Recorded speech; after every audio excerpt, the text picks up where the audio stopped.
జయ జగదంబే. ఈ వీడియోలో దశమహావిద్యల్లో 2 అమ్మల తో ఉన్న అనుభవాలు లేదా సాన్నిహిత్యం సమక్షం ఏదైనా అనండి, గుర్తున్నంతవరకు చెప్తాను. మొదటిది త్రిపుర సుందరి. కొన్నిసార్లు బాలా త్రిపుర సుందరిగా, కొన్నిసార్లు త్రిపుర సుందరి అంటే పెద్ద ఆవిడ. అదేమిటంటే 97లో మంత్రం తీసుకున్న కొత్తలో మా గురువుగారు శ్రీ విద్యేచన గురుగారు ఊళ్ళో ఉన్నారు. చేత ఊళ్ళో ఉన్నప్పుడు సాయంత్రం విధిగా కలిసేవాడిని ఆయన్ని. ఉద్యోగం నుంచి వచ్చిన తర్వాత రాత్రి 8 గంటలకు వెళ్ళేవాడిని, 8-9 ప్రాంతానికి. నేను నా భార్య ఆ ఇంటికి వెళ్ళాం. వెళ్ళేసి అక్కడ మా మేనకోడలు ఉంది. లోపలికి వెళ్ళేసరికి మా మేనకోడలు, ఆ అమ్మాయి MCA చదువుకుంటోంది. అప్పుడు హాల్లో ఒక ఇంగ్లీష్ నావల్ చదువుకుంటోంది. మా గురుగారు టీవీ చూస్తున్నారు. ఆయన అప్పటికే 90 ఏళ్ళ వృద్ధు. నేను లోపలికి వెళ్ళేసరికి అమ్మాయి తలెత్తి హాయ్ మమ్మ, హాయ్ అత్త అని ఆ సోఫా నుంచి లేచి మా కోసం ఖాళీ చేసి 2 సోఫాలు లోపల గదిలోకి వెళ్ళిపోయింది. గురుగారు నమస్కారం చేసి మేము ఇద్దరం కూర్చున్నాం, ఏదో కబుర్లో పడ్డాం. ఓ అరగంట అయ్యేసరికి దగ్గరగా 9 దాటిందేమో, 9-9:30 టైంకి గేటు చప్పుడైంది. అయ్యేసరికి మా అక్క, ఈ వెర్రితలకి కాలేజీ అయిపోయినా కానీ ఏదో ఇంకా ఏవో ఉన్నాయట్రా, ఏవో కోర్సులు, ఎక్స్ట్రా కోర్సులు నేర్చుకోవాలట, అక్కడెక్కడో వెళ్ళి వస్తోంది చూడు, 9:30 అవుతుంటే ఇప్పుడు వస్తోంది, మొహం వేలాడేసుకుని అంది. నేను అన్నా, ఏ వెర్రితల్లి అన్నాను. పెద్ద పిల్లరా అంది. అమ్మలు అంది. అనేసరికి తలెత్తి చూశాను నేను. ఆ మేనకోడు లోపలికి వస్తుంది. మళ్ళీ ఇంకా నవ్వి హాయ్ చెప్పే ఓపిక లేదు దానికి. ఒకసారి చెయ్యి ఊపింది అంతే, లోపలికి వస్తూ చెప్పులు ఎదుర్కొంటూ. ఒక్కసారి లోపలికి పరిగెత్తాను నేను బెడ్రూమ్లోకి. ఎవరు లేరు. మా అక్క కంగారుగా, తమ్ము ఏమైంది, ఎందుకలా పరిగెత్తావు అంది. అక్క, నేను లోపలికి రాగానే ఇక్కడ పిల్ల నవల చదువుకుంటూ కనిపించింది, ఇంగ్లీష్ నవల, హాయ్ మామ, హాయ్ అత్త అని చెప్పి ఒక చెయ్యి లోపలికి వెళ్ళిపోయింది అన్నాను. అప్పుడు మా గురుగారు, ఏం జరిగింది చెప్పు అన్నారు. ఇలా జరిగిందండి, పెళ్ళి ఇప్పుడు లోపలికి వస్తుంది, కానీ మేమిద్దరం లోపలికి వచ్చేసరికి అమ్మాయి ఆసరికే నవల చదువుకుంటోంది, సోఫాలో కూర్చుని మీరు టీవీ చూస్తున్నప్పుడు. బ్రహ్మానంద పడిపోయారు. అద్భుతం జరిగింది నాయన, అదృష్టవంతుడి, త్రిపుర సుందరి దర్శనం నీకు అది అన్నారు ఆయన. అది మొట్టమొదటి దర్శనం నాకు. తర్వాత నేను సాఫ్ట్వేర్ ఉద్యోగంలో పనిచేసేవాడిని, సాఫ్ట్వేర్ కంపెనీలో పనిచేసేవాడిని, అకౌంట్స్లో. ఏదో యాజమాన్యంతో ఏదో ఇబ్బందులు వచ్చాయి, బయటకు వచ్చేసాను. అప్పుడు బాలా దీక్ష చేస్తున్నాను నేను. దీక్ష అంటే పునశ్చరణ 6 లక్షల మంత్రం చేయాలి కదా, ఒక నిర్దిష్టమైన కాల పరిధిలో, కాల వ్యవధిలో చేయాలి. చేస్తున్నాను. కొంత నియమాలు అవి ఉండేవి. అందరూ మహానుభావుడైన ఊళ్ళోనే ఉన్నారు కనుక మార్గదర్శకం చేసేవారు మా గురువుగారు. అప్పుడు ఓ రోజు రాత్రి మా ఆవిడకు స్వప్నం వచ్చింది. అదే కాలంలో నాకు స్వప్నం వచ్చింది, అది చెప్తాను. ఆవిడెక్కడో ఊరి చివరిని తప్పిపోయినట్టుగా, భయపడుతున్నట్టుగా చీకట్లో ఆవిడకి కల వచ్చింది. ఒక చిన్న అమ్మాయి, 2 అమ్మాయి నేను తీసుకెళ్తారండి అని చేయి పట్టుకుని తీసుకెళ్ళింది. ఊరి పొలిమేరలోకి వచ్చి దీపాలు కనిపిస్తుంటే ఇంకా ఊరు వచ్చేసింది, మీరు వెళ్ళిపోండి, భయం లేదు అంది. అప్పుడు ఈవిడికి స్ఫురించింది, నువ్వు బాలవి కదూ అని. నవ్వేసి వెళ్ళిపోయింది. అక్కడ లేదు, అక్కడ కల వెళుకు వచ్చేసింది. నాకు అదే కాలంలో, అదే దీక్షాకాలంలో నాకు కల వచ్చింది. ఒక 7-8 ఏళ్ళ అమ్మాయి నా చేయి పట్టుకుని తీసుకెళ్తూ, ఆ అమ్మాయి చేయి పట్టుకుని గుడ్డిగా అడిచేస్తున్నాను నేను. ఇద్దరం కలిపి ఒక డ్రైనేజీలో పడ్డామంటే ఉరికినట్టు పడ్డాం. అది ఆ డ్రైనేజీ వాడుకలో లేదు, ఎక్కడ పొడిగా ఉంది, ఏ నీళ్లు లేవు, ఏం లేవు. ఎప్పుడో వాడేవారేమో, అది ఇంకో పెద్ద డ్రైనేజ్. ఇదేమిటమ్మా ఇక్కడ తీసుకొచ్చావు అన్నాను. ఈ స్థితి చూడాలి, చూపించాను. సంకేత మాత్రంగానేగా, నీ పాదాలకి బురద ఏమంటుంది అందావిడ. అవునమ్మా నిజమే అన్నాను. మెళుకు వచ్చేసింది. అంటే ఇబ్బంది కూడా సంకేత మాత్రమే, నువ్వు తీవ్రమైన ఇబ్బంది పడేది ఏమీ లేదు ఉద్యోగం పోయిన కారణంగా అని అమ్మ చెప్పడం కాబోలు. ఆ రోజుల్లోనే అంటే మొదటివి శ్రీవిద్యోపాసన కదా. అంతకుముందు ఇంద్రాక్షదుర్గ ఉన్నా కానీ శ్రీవిద్య అంటే బాల, లలిత, రాజరాజేశ్వరి, వీటిని ప్రధానంగా శ్రీవిద్య అంటారు. కాబట్టి ఈ బాల చేసే రోజుల్లో మా అమ్మ నాన్న మా ఊరి నుంచి వచ్చారు మళ్ళీ చూడడానికి. మేము బెడ్రూమ్లో పడుకునేవాళ్ళం, వాళ్ళు హాల్లో మడత మంచాలు వేసి పడుకునేవాళ్ళు. హాల్ బాగానే ఉండేది, విశాలంగానే ఉండేది, మరీ ఇరుగ్గా ఏమి ఉండేది కాదు. ఇద్దరు చెరో మడత మంచం మీద పడుకున్నారు. మా అమ్మకు ఓ రాత్రి వేళ ఒక పాప, 7-8 ఏళ్ల పాప ఆడుకుంటూ కనిపించింది. మా అమ్మ అలా చూస్తూ ఉందంతే అమ్మాయికేసి. కాసేపు ఆడుకున్నాక హఠాత్తుగా మా అమ్మ గమనించింది, ఆ అమ్మాయి నేల మీద ఆడట్లేదు అని. అవును, వీడికి పిల్లలు లేరు కదా, ఈ ఆడపిల్ల ఎక్కడిది, నేల మీద ఆడట్లేదు ఏమిటి అనిపించింది ఆవిడకి. సగం నిద్ర సగం మెలకువ. ఎప్పుడైతే ఈ ఆలోచన ఆవిడకి వచ్చిందో ఆ పాప ఒక్క రివ్వుని వంటింట్లోంచి అలా పూజ గదిలోకి వెళ్ళిపోయింది. మెలకువ నిద్ర కలిసిన పరిస్థితి. మా అమ్మ పొద్దున్న చెప్పింది, నాన్న ఇలా చూశాను రో ఈ పిల్లని, బాలమ్మేనంటావా అని. సందేహం అమ్మ, అదృష్టవంతురాలివి, బాలమ్మే అన్నాను. ఇంకొకసారి ఇంకొక గురువు గారి దగ్గర సాధన చేసేటువంటి ఒక పాసుకురాలు ఒక ఆవిడ మా ఇంటికి వచ్చింది. ఆవిడ చెప్పింది, మీ ఇంట్లో మెట్ల మీద బాలా త్రిపుర సుందరి ఆడుకుంటోందండి అని. నా భాగ్యం. కానీ మళ్ళీ ఆవిడకి కనిపించింది, నాకు కనిపించలేదు. ఆ సాఫ్ట్వేర్ కంపెనీలో పనిచేసేటప్పుడు నెట్వర్క్ ఇంజనీర్ ఒక ఆయన ఉండేవాడు, సంపత్ అని. వాళ్ళ అమ్మగారికి ఈ దైవీ సంబంధమైనటువంటి స్పర్శ చాలా ఎక్కువ ఉండేది. ఆవిడకి ఋషులు వాళ్ళు బాగా కనిపించారు. విశ్వామిత్రులు కనిపించేవారు, రావణుడు కనిపించి ఎక్కడెక్కడ శివాలయాలనే భూమి కింద చెప్పేవాడు. ఆవిడ కొన్ని తవ్వించి తీయించారు కూడా. ఇంకా ఆవిడకి బాగా దైవ దర్శనాలు అవుతూ ఉండేవి. ఓసారి ఆవిడని కలవడానికి వెళ్ళాను నమస్కరించుకుందుకు. ఆవిడ నన్ను చూసినప్పుడు అన్నారు, బాల ఉపాసకులా మీరు? అవును. అవునండి, మీ నెట్టింట్లో బాల నడుస్తోందయ్యా, అదృష్టవంతుడివి అన్నారు ఆయన. చిత్రం ఏంటంటే ఇంతమందికి కనిపిస్తోంది, నాకు మాత్రం చర్మచక్షులకి ఎప్పుడూ కనిపించలేదు, స్వప్న దర్శనాలే. కానీ మీరు అనొచ్చు, మొట్టమొదటి చూసావుగా అని. అది వేరే రూపంలో చూశాను. ఏ విధంగా ఆ కల్పనలో చెప్తారో అలా అయితే చూడలేదు. సరే, ఇంకొకసారి ఏమైంది, అది స్వప్న దర్శనమే. మా ఊరి శివాలయం మీద దీపాలు పెట్టారు. మా ఊళ్ళో అది అలవాటు. కార్తీక మాసంలో గుడి మీద పెడతారు దీపాలు. ఒక బిళ్ళగన్నేరు చెట్టు ఉంటుంది. బిళ్ళగన్నేరు చెట్టు నిజానికి అల్పంగా ఉంటుంది, కానీ దానికి ఉయ్యాలుంది. ఆ కల్లో మొత్తం గుడి నిండా దీపాలు ఉన్నాయి.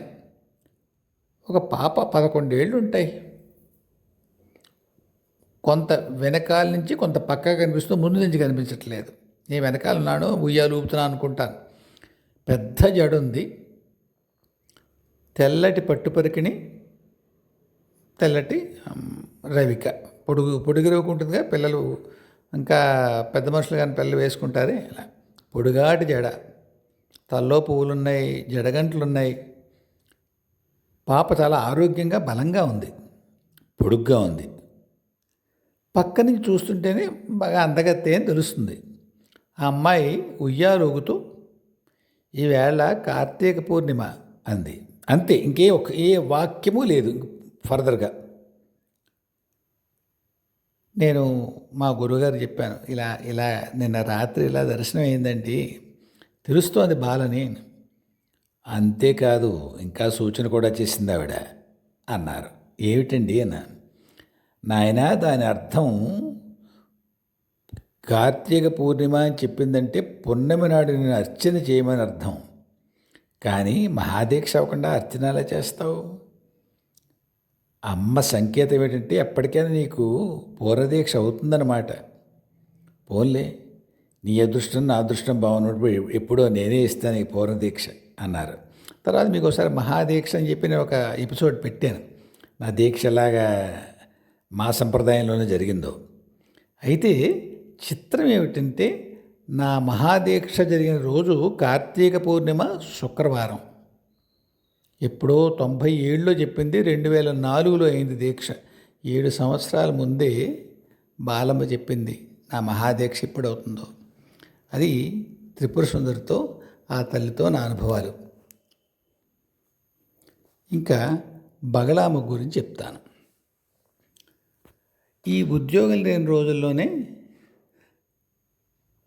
శ్రీ విద్యలో ప్రవేశపెట్టిన గురువుగారు నాకు బగలామకి మంత్రం ఇచ్చారు. ఇది ఆమ్నాయ విద్య నాయన అంటే, కేంద్ర బిందువులో కేంద్రం, శ్రీచక్ర కేంద్రంలో ఉండే త్రిపుర సుందరి కాకుండా చుట్టూ ఉండే ఆమ్నాయాలు, అందులో ఒక విద్య ఇది బగలాముఖి అని. చాలా ఉగ్ర విద్య, ప్రసిద్ధి. ఆ మంత్రం నా చేత, ఇది లఘు మంత్రం, అది 36 అక్షరాల మంత్రం ఒకటి ఉంటుంది, నాకు లఘు మంత్రం ఒకటి ఇచ్చారు ఆయన. త్వరగా సిద్ధి పొందుతుంది, నేను బాగా చేసి ఉన్నాను కనుక నీకు త్వరగా యోగిస్తుంది ఆయన అన్నారు ఆయన. చేస్తున్నాను. అవి ఎలా ఉండేవంటే, అర్ధమండల దీక్ష అలా చేసేవాడు. అంటే 20 రోజుల్లో ఆ మంత్రంలో ఎన్ని అక్షరాలు ఉన్నాయో అన్ని లక్షలు చెయ్యాలి. అలాంటి ఒకనొక దీక్ష సందర్భంలో కార్తీక మాసంలో పెట్టుకున్నాను నేను ఆ దీక్ష. చేస్తున్నాను. తెల్లవారుసాము 4 గంటలు లేచి చేస్తూ ఉండేవాడిని. నేను కొన్ని నియమాలు అవి పాటించేవాడిని కాబట్టి హాల్లో పడుకునేవాడిని నేను. నా భార్య చెప్పేవాడిని, పొద్దున్న నువ్వు లేవాల్సిన పనేమి ఉంది, నేను 4 గంటలు లేస్తానులే, జపం ఏకి తాగుతాను కాఫీ, నువ్వు సావకాశంగా లే అని. సరే, ఒక రోజుని నేను తెల్లవారుజామున 5:30, 6 ఆ ప్రాంతం అవుతోంది, జపం చివరకు వస్తోంది. ఒకసారి నేను లేవాల్సి వచ్చింది జపం మధ్యలో. మరి జపం మధ్యలో వేస్తే స్నానం చేసే ఆచారం, అందులో దీక్షలో ఉన్నాను కదా, వెళ్ళాను. కార్తీక మాసం ఇంకా మళ్ళీ వేళ్ళు పెట్టుకోవడం కుదరక చన్నీళ్ళే 4 గుమ్మరించుకొని 2 జంబులు బయటికి బెడ్రూమ్లోకి వచ్చాను. నా భార్య ఆకుపచ్చ రంగు చీర కట్టుకుని పరుపు మధ్యలో మఠం వేసి కూర్చుంది. 6 అవుతోంది. నన్ను చూసి నవ్వింది. నేను వేళాకోళంగా అన్నాను, ఎంత తెల్లవారుజాము లేవక్కర్లేదంటే మాత్రం 6 గంటలు లేస్తారా మీరు, ఇంకా చాలులే దిగండి అని వేళాకోళంగాని ముందుకు కదిలిపోయాను. హాల్లోంచి వంటిల్లోంచి బాల్కనీలో పూజ గది. అక్కడికి వెళుతున్నా మా ఆవిడ కనకాంబర రంగు చీర కట్టుకుని ఊడుస్తోంది బాల్కనీ. వెనక్కి పరిగెట్టాను మళ్ళీ బెడ్రూమ్కి వేసి, ఎవరు లేరు. కంగారు పడుతూ ఇక్కడ వచ్చాను. ఎలా పరిగెడుతున్నట్టు ఏమైంది అంది. నువ్వు కనకాంబరం చీర కట్టుకుంటే నవ్వి, కనకాంబరం చీర చూస్తున్నారు కదా అంది. అది కాదే, ఇలా చూశాను నేను. అమ్మో, అలా చూసారా, ఎవరై ఉంటారు? ఏం పగడ అమ్మకు చేస్తుంటే ఇంకెవరు వస్తారే, అమ్మే ఉంటుందిలే, కనుక్కుందాం మావయ్య గారిని. సాయంత్రం వెళ్ళి ఈ వేళ ఏం జరిగిందో చెప్పడం అలవాటు. ఆయన ఏమిటి విశేషాలు అన్నారు. ఇలా జరిగిందండి అన్నాను నేను. ముక్కు మీద వేలేసుకుని, ఎంత అదృష్టవంతుడేనా ఆయన, పీతాంబరి దర్శనం ఇచ్చిందా? అందున ఎంత ప్రేమగా పరీక్ష పెట్టినట్టుగా పెట్టిందయ్యా అన్నారు. ఇందులో పరీక్ష ఉందండి అన్నాను. అప్పటికి నా వయస్సు 36 ఏళ్ళు. ఇంకా వయసులో ఉన్నట్టే లెక్క.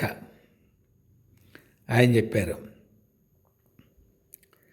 బ్రహ్మచర్య దీక్ష చేస్తున్నావు, అధశ్చయనం చేస్తున్నావు అంటే చాప మీద పడుకునేవాడిని. అటువంటి సమయంలో నీ భార్యగా పరుపు మధ్యలో కూర్చుని నిన్ను చూసి నవ్వింది.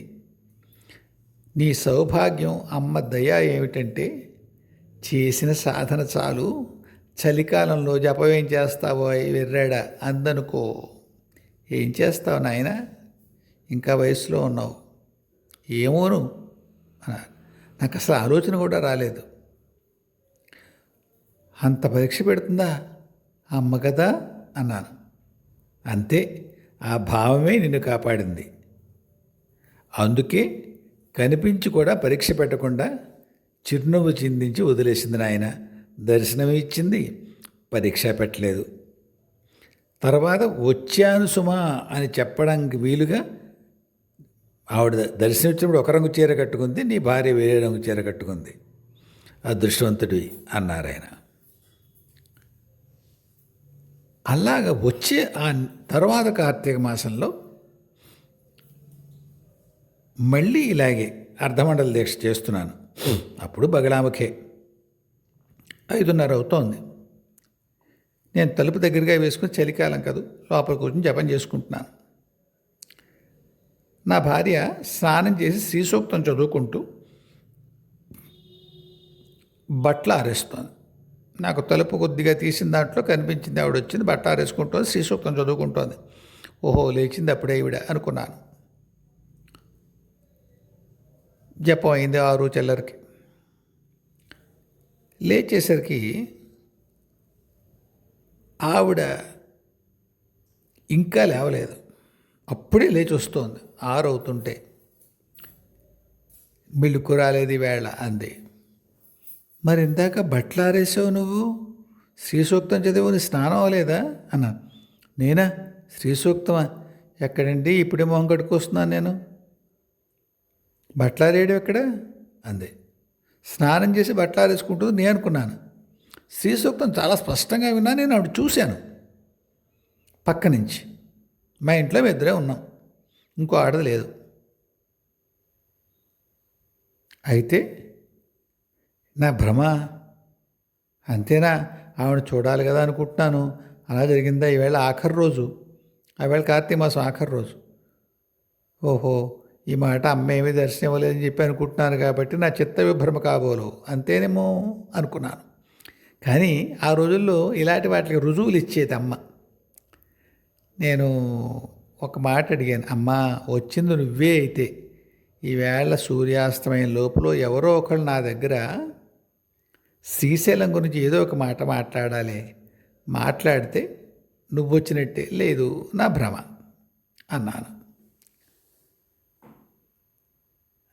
నేను సాయంత్రం అయిపోతుంది.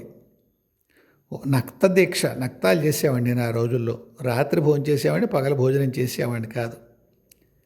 మా నాన్నగారు ఉన్నంత వరకు కూడా 2004 వరకు కూడా నేను నక్తాలు చేశాను, దాదాపు 20 సంవత్సరాలు. ఆయన వెళ్ళిపోయిన తర్వాత చిత్రంగా నా ఆరోగ్యంలో మార్పు వచ్చింది, చేయలేకపోయాను. సరే, నక్తాలు చేస్తున్నాను. ఇంకా 5:30 వస్తోంది, ఇంకా సూర్యాస్తమయం అవుతుంది. ఇంకా లేస్తున్నాను. ఆఫీస్ నుంచి త్వరగా వెళ్ళి ఇంటికి వెళ్ళి స్నానం చేసి అనుష్ఠానం చేసుకుని ఇంకా భోజనం చేయాలి, నీరసం వస్తుంది. ఇది ఆలోచన. నా స్నేహితుడు ఒక చార్టెడ్ అకౌంటెంట్ వచ్చాడు. అన్న ఎలా జరుగుతున్నాయి నక్తాలు? అయిపోయారా, ఈ వేళతో అయిపోయాయి అన్నాను. ఈవేళ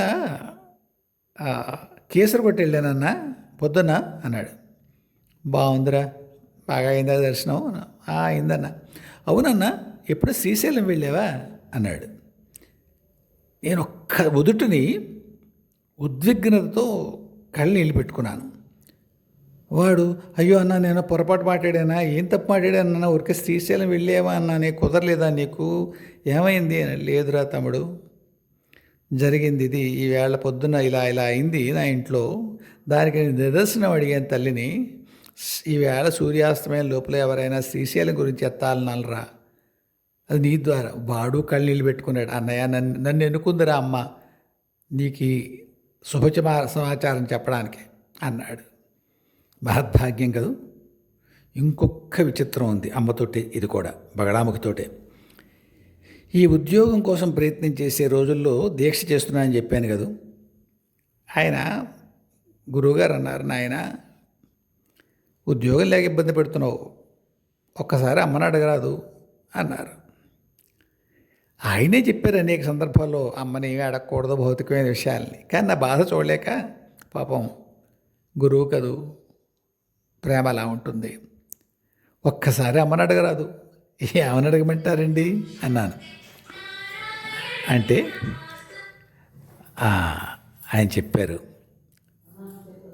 పడుకునే ముందు ఒక్కసారి అమ్మని అడుగు, అమ్మ నా ఉద్యోగం ఎప్పుడు ఇప్పిస్తావే అని.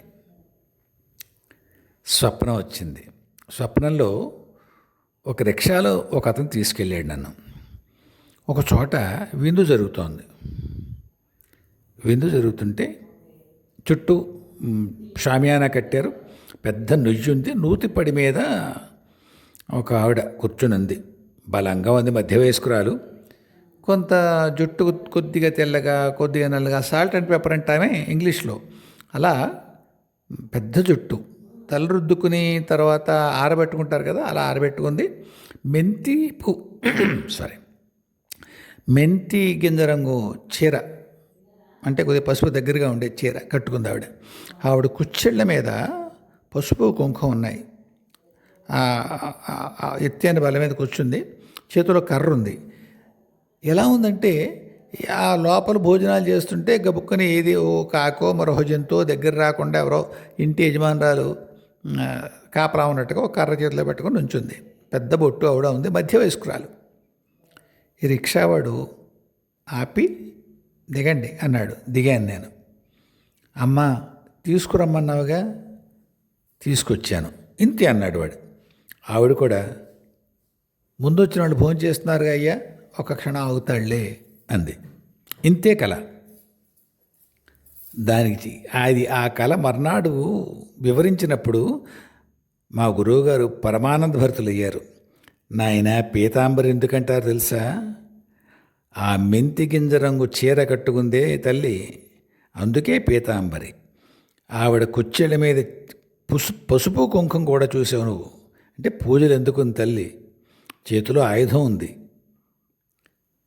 విందు మిగతా వాళ్ళు ముందు వచ్చిన వాళ్ళు చేస్తున్నారు, నీకు కూడా పిలిపించింది విందుకే, కానీ ముందు చేస్తున్నారు కాబట్టి ఒక గడియ తాళమంది ఆలస్యం ఉంది నాయన, పెట్టడం నిజం, నీకు భోజనానికే పిలిచాను, అందుకు ఇక్కడ తీసుకొచ్చాడు వాడు నిన్ను, కానీ కాస్త తాళాలి, కాస్త ఆలస్యం ఉంది నాయన, నీకు ఉద్యోగం వచ్చి తీరుతుంది, విందులాంటి ఉద్యోగం, చక్కటి ఉద్యోగం నీకోసం సిద్ధపరిచింది అమ్మ, ఎప్పుడో నీ భోగం, కాస్త ఆలస్యం ఉంది తాళ్ళు నాయన అన్నారు. అని అలా ఆలస్యం అవుతుందని మాత్రం చెప్పేది ఎవరికోయ్, మహా అదృష్టవంతుడు సుమా అన్నారు. అయ్యా మీ కృప, పూర్వం మీరు చేసి ఉన్న మంత్రం నాకు ఇచ్చారు, మీ మీద ఉన్న ప్రేమే నా మీద కూడా అనుగ్రహించిన తల్లి, అంతే అన్నాను. అలాగా దశమహావిద్యలో అమ్మలతో అద్భుతమైన అనుభవాలు మరికొన్ని తర్వాత వీడియోలో చెప్తాను. జయ గురుదేవ్, జయ జగదంబే, స్వస్తి.